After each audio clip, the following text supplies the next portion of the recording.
Fora do script. Fora do script. Fora do script. Fora do script. Fora do script.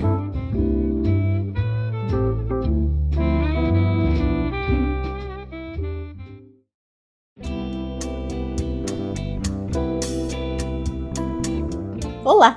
Estamos de volta com o nosso podcast Fora do Script e hoje resolvemos abordar uma única série, Rugido, em cartaz na Apple TV, com 8 episódios de 30 minutos cada um. É uma série de antologia, ou seja, é um tema único e os episódios são independentes entre si. Essa série foi lançada em 2022, tem como uma das produtoras executivas Nicole Kidman e todos os episódios tratam de questões e dilemas da mulher de hoje. Ficamos tão impactadas que a Renata conversou sobre ela com Carina Siqueira, psicóloga e feminista, e vocês vão ouvir aqui a entrevista. Mas atenção, essa série não é apenas destinada às mulheres, mas também ao público masculino. Eu sou Denise, advogada e roteirista, apaixonada por direito e por dramaturgia. Eu sou a Letícia, roteirista, jornalista e fã de séries policiais. Eu sou a Renata, jornalista e roteirista, apaixonada pelo audiovisual argentino e europeu. A primeira coisa que me chamou a atenção nessa série foi a sua linguagem, muito lúdica, muito poética, com toques de realismo mágico, que vai de comer fotografias a dialogar com um pato, passando por mordidas que surpreendentemente surgem na pele de uma personagem, dentre outras cocitas más. E aqui vou pegar um gancho no que a Letícia disse no episódio anterior sobre a anatomia de um escândalo. Quando a gente aprende roteiro, sabe que mostrar na linguagem do audiovisual o que se passa na cabeça de um personagem é um grande desafio, que em Rugido ficou muito bem resolvido com esses recursos da narrativa do realismo mágico. Ora como poesia, ora como drama, e também tem humor, tem horror.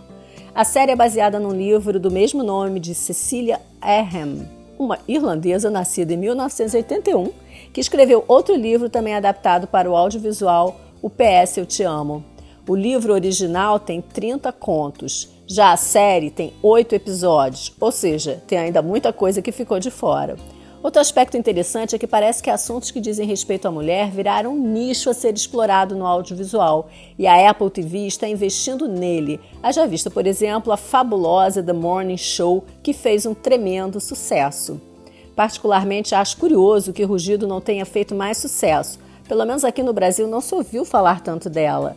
Por que será que o movimento feminista não divulgou uma série que trata de uma forma tão impactante em termos de dramaturgia e os dilemas da mulher? É uma pergunta que, sinceramente, eu não sei responder. Eu acho, Denise, que tentaram foi fazer uma brincadeira com os gêneros. O episódio do Pato, por exemplo, ele tem uma atmosfera de comédia romântica com toques de realismo fantástico, nem sei se isso existe, que por algum motivo me remeteu ao universo do Fabuloso Destino de Amélie Poulain. Já o episódio do assassinato, ele soa como um misto de Criminal Minds e True Detective. Letícia, eu amei o do Pato e achei o do assassinato muito bem construído também. Aliás, eu fiquei bem chocada com esse 6º episódio. Como a Denise já falou, a gente conversou com a Carina Siqueira, que é psicanalista e feminista, e eu perguntei a ela como educar as futuras gerações para mudar essa triste realidade que diariamente aparece nos jornais. A violência contra a mulher eu acho que é um dos grandes temas do nosso tempo. Cada vez mais que se entende que existe a violência contra a mulher, porque isso é uma coisa que até pouco tempo atrás não era reconhecida, a gente a cada dia mais vê como é isso. Essa violência começa desde muito cedo. Eu acho que é um assunto fundamental para a gente tratar. Agora, como a gente educar essas gerações, esse é todo o trabalho do feminismo, né? Que eu acho que a gente precisa fazer, e aí, né, não só com as meninas, com os meninos também. Como são as mães mesmo que criam até hoje, né? Que é outra das questões. É importante as mulheres também criarem os meninos de outra forma hoje. Uma das formas de educar, eu acho, e aí principalmente, né, gerações que já estão aqui, né, não crianças tão pequenas, que aí seria uma outra conversa muito mais complexa, mas eu acho que, por exemplo, essas séries, né, livros, filmes, tudo isso que tem aparecido na cultura falando mais desse assunto, são coisas essenciais, porque se um assunto não está na cultura, não adianta ele estar na justiça, não adianta ele estar no noticiário, ele não entra da mesma forma numa população, né, numa sociedade. Então, eu acho que a cultura É uma forma fundamental da gente lidar com isso. É importante a arte, é importante a gente produzir material sobre esse assunto. É importante circular material sobre esse assunto. Porque o material é o que gera debate, né? E é isso que faz o questionamento e que muda a nossa atitude para o futuro. Eu acho que a Karina tocou em um ponto importante, que é essa possibilidade da ficção ela contribuir para os debates sociais importantes. Só que para mim, essa contribuição ela fica muito mais impactante quando a dramaturgia ela se sobrepõe à bandeira, né? E eu acho que nesse exemplo, eu vou dar aqui só um exemplo que eu vivo repetindo, que é o Olhos que Condenam, a série da Ava DuVernay, que ela discute o racismo de uma forma tão dramatúrgica, que quando termina a série, você está com vontade de se engajar num projeto Inocência da Vida. Nesse aspecto, né, da contribuição para o debate social, eu acho que o Rugido ele derrapa em alguns momentos. Vou pegar só um exemplo também, que é o da questão da invisibilidade, que ela aparece, perpassa um pouco a série, mas tem 2 episódios que trabalham mais isso, que é o piloto e o 6, que é o da mulher que resolveu o próprio assassinato. No piloto é explícito que a discussão é essa, e o tempo todo você está ali, tanto no diálogo, é um episódio muito falado, quanto nas imagens, é tudo muito explícito, sabe? É muito óbvio. No 6, que é o do assassinato, essa discussão, ela também está presente ali, mas ela está de uma outra forma. Você começa a ver como o preconceito, quer dizer, o conceito social, né? A maneira como as pessoas veem uma mulher vítima de um crime, que também é uma forma de você invisibilizar uma mulher, ele está ali de outra forma. E a maneira como o episódio vai se construindo, ele começa a deixar claro que está errado, mas ele não está o tempo todo querendo bater na sua cara, que é uma coisa que me parece que tende a causar mais rejeição do que aprovação e, mais do que isso, reflexão. Então, nesse aspecto, eu acho que alguns episódios funcionam muito melhor do que outros. Olha, Letícia, eu acho que de qualquer forma, o balanço geral da série é bem positivo. E eu acho que não só as mulheres deveriam assistir. A Karina, por exemplo, viu a série com o marido dela e eles debateram os temas. Então eu perguntei para ela por que os homens deveriam assistir a Rugido e vamos ouvir aí o que ela respondeu pra gente. Eu acho sim que homens deveriam assistir Rugido, né? Na verdade, eu acho que eles deveriam assistir muitas coisas com pegada feminista, né? Porque acho que é importante eles serem educados nesse assunto também, né? Não só nós mulheres. Mas eu acho que Rugido, especialmente, tem uma facilidade, na verdade, 2, né? Uma questão de ser antologia, né? De você não precisar acompanhar uma história inteira, longa, por muitos capítulos seguidos, dá para ver pingado, se for o caso, e discutir cada um depois. Assim, ela introduz só os assuntos, não é uma coisa exaustiva. E segundo, porque ela tem essa característica de fábula, né? Então as coisas não ficam tão diretas e tão ligadas, não fica uma coisa que para alguns seria muito panfletária e eles não teriam paciência, porque eles não entendem, porque eles não vivem, né? Porque não são questões deles, né? Esse é um outro problema, mas é fato que quando é uma coisa mais direta fica mais difícil para eles. Então eu acho que Rugido é uma ótima opção para os homens assistirem. A audiência masculina, eu acho que vai ser bem legal aqui, porque essa é uma série que ela tem muitas mulheres na ficha técnica, né? Rugido é baseada num livro escrito por uma irlandesa chamada Cecilia Ahern, ou coisa do gênero, e entre outras produtoras aparece a Nicole Kidman. A Nicole, por sinal, também foi produtora do Big Little Lies na HBO Max e do Nove Desconhecidos na Amazon. Eu desconfio que hoje em dia, para você assinar com a moça, você tem que, além do contrato de atriz, separar um caminhão suplementar de dinheiro para o crédito de produtora. Mas se vocês repararem, em muitas séries, atores e atrizes têm assinado como produtores. É uma forma deles garantirem um controle maior sobre o produto final. É verdade, Letícia. Se você olhar a ficha técnica de Rugido, só tem mulher na direção e no roteiro, do começo ao fim. A Denise bem observou que Rugido lança um olhar sobre questões atuais da mulher.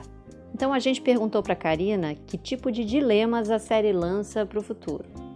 Eu acho que a série trata, de temas atuais, alguns têm mais a ver, né, com a terceira onda do feminismo, pensando nela como um movimento mais plural, né, pensando nas mulheres negras, por exemplo, logo no primeiro episódio. Mas de resto eu acho que ela ainda traz questões muito básicas, né, assim, da mulher no mercado de trabalho, da mulher como objeto do homem. E eu acho que a que me traz uma questão mais futurista um pouco seria o episódio, né, um dos mais marcantes, que é o do assassinato, né, que são aqueles grupos de incel, dos celibatos involuntários, né, dos homens que acham que têm direito, né, ao sexo com as mulheres e que cometem milhões de violências quando não têm, né, assim, eles criam toda uma narrativa na cabeça deles de vítimas de uma situação, quando na verdade esse tipo de coisa não se trata de direito, né? Você não tem direito a se relacionar, você não tem direito a sexo. E eu acho que isso com a internet do jeito que anda hoje, né? Assim, hoje em dia com essas questões de metaverso, né? A gente já viu uma questão, né? Um dia desse uma notícia de uma situação de estupro no metaverso. Então eu acho que para a gente entender que isso não se trata só do corpo físico, né? Isso tem a ver com outras questões, e que fugir, entre aspas, para o mundo virtual não vai mudar as coisas, né? Assim, o que a gente precisa mudar é muito mais profundo do que isso. A Karina, ela tem toda a razão, e essa é uma discussão que realmente vai longe, porque são muitas e muitas camadas para aprofundar. O Rugido, ele tenta, de alguma forma, trazer temas originais para o centro desse debate sobre as questões femininas, né? E é curioso porque, apesar de eu ser fã de séries policiais, o que me faz ter uma simpatia dobrada pelo episódio da mulher que resolve o próprio assassinato, até porque ele também discute essa questão de como nós tratamos as vítimas de crimes, né? O episódio que eu mais gostei foi o da Nicole Kidman, a mulher que comeu fotografias, né? Em termos de roteiro, eu nem acho que ele é o melhor, porque a história no episódio do Pato, ela tá mais bem amarrada. Mas essa premissa de como você lida com os seus pais quando, ao envelhecer, eles passam a ser quase seus filhos, e essa é uma questão delicada, porque você fala de etarismo, fala da necessidade que os mais velhos têm de serem autônomos, independentes e de não serem tutelados como bebês. Esse tema, ele é muito, muito, muito interessante e é um tema que só agora está começando a surgir com mais intensidade no audiovisual. E além disso, esse é um papel bem curioso da Nicole Kidman, porque até para se despir, né, da beleza, né, desse aura de glamour que ela tem, ela tá de cabelo curtinho. Eu achei isso incrível. Pegando o gancho aí das atrizes, eu vou destacar a Merit Weaver, que faz a moça, a protagonista do episódio do Pato. Ela já tem 2 Emmys na prateleira, ambos como coadjuvante. Um por Nurse Jack, que é uma série que eu acho que está na HBO Max, e outra por Godless, que é uma série da Netflix. O seu personagem mais conhecido é a detetive do Unbelievable, a parceira da Toni Collette. Essa série é muito bacana, se vocês ainda não viram, é uma série muito legal também. Enfim, acho que essa moça é um nome a ser observado. Todo mérito para Merit, né, Letícia? Eu também me lembrei na hora de Unbelievable, que é uma série que explora o tema da violência contra a mulher. E quando eu vi o episódio da Nicole Kidman, eu também me lembrei de Big Little Lies, que é uma série onde ela interpreta uma vítima de violência doméstica. E por falar em violência, eu queria destacar aqui uma agressão contra si própria, no caso do episódio 4, cujo título é A Mulher que Encontrou Mordidas em Sua Pele. Tem um momento em que eu fiquei muito impressionada, mas eu não quero dar spoiler aqui, até porque eu acho que tem que assistir esse episódio.